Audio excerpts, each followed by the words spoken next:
Okay, we have just finished watching about 20 minutes of Stephanie's instructional part of her lesson, and separately we have done a plus delta chart. And so now we're going to share what we have on our plus delta chart and discuss it, and then we're going to move into a stop start continue chart to help Stephanie decide what she wants to continue to work on, what she wants to stop.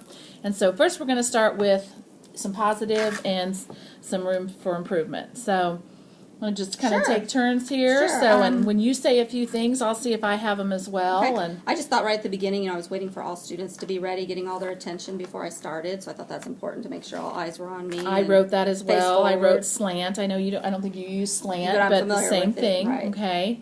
I noticed just by looking at your room, a lot of anchor charts and plenty of visuals, and as well, even though you couldn't see that on the video, they're all around the room. Right. Lots of anchor Okay, charts thanks. and visuals.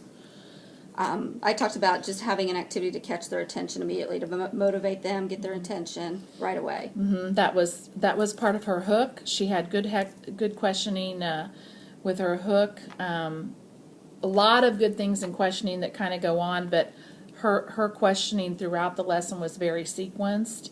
I would call that a really good strength. And then I'm going to jump down to some more things in questioning that I wrote down. We both kind of said good wait time. There, if you notice, there was a lot of good wait time for her questioning. She did a very good job when she got the answer to a question, restating it, which went over to her academic feedback. And especially when she was doing her I do portion of her lesson, when she was questioning, everything was sequenced through the book. Right, and I didn't call on the, made sure the Right. students knew I was thinking and that they couldn't help me at that point. And I kind of tied that into the feedback. I was either gave them redirections through some more prompting if they were struggling, or gave them that positive Restating feedback and to know that they redirecting. got the correct answer, just to kind of reinforce what they had said about the who or the what. Right there, I got Yeah. that. As you saw if you saw in the video, she presented the objective in multiple ways. She had it on the screen, really big for everybody to see. She read it, the students read it in unison, and it was repeated throughout the lesson, the portion we saw, and then also you restated it again during group work and at the end of the lesson. Yeah, we did quick reflection at the end about if they met their goal. And just kind of tying back into that analogy at the beginning, give them that sponge analogy to really connect it to, hook it to some of the That was learning. a great hook. Smeckens is big about visuals and having that connection, and I love that because as a visual learner, it helps me too. So hopefully it's helping my students as well. When you also talked almost all through your lesson, especially when you introduced things, you used your voice. The inflection of your voice really captured the attention in the room. Thanks. You raised it and you lowered it. You whispered it sometime, and that was really good just for capturing attention from your kids.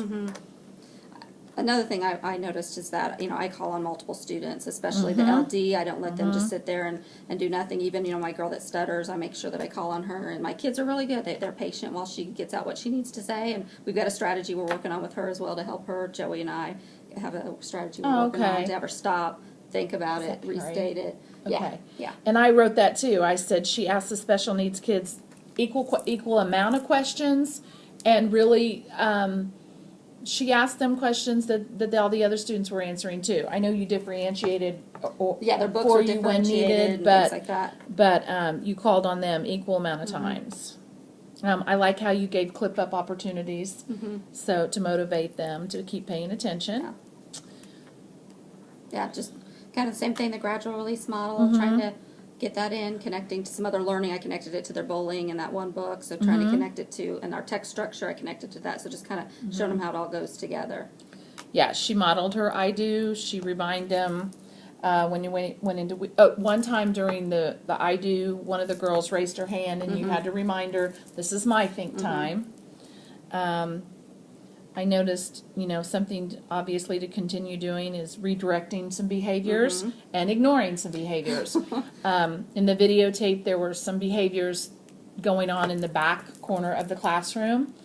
that Stephanie ignored, and that was fine. The They student were that- just as best Yeah. left ignored, and every once in a while, the student who was semi acting out, he popped in some answers and knew where you were. So Yeah. it was a good teacher Yeah, knowledge because of if I student. engage Yeah, him, it's going to no be an engaging. argument. It's going to be disrespect. So Right. I have to ignore several times. So, Right. yeah. Okay. Anything else? No, I think we covered most of it. Okay, well, we had a little bit tricky time coming up with some improvement opportunities, so we're kind of being nitpicky, I would say. That's Would you? okay. I think there's always room for improvement. So,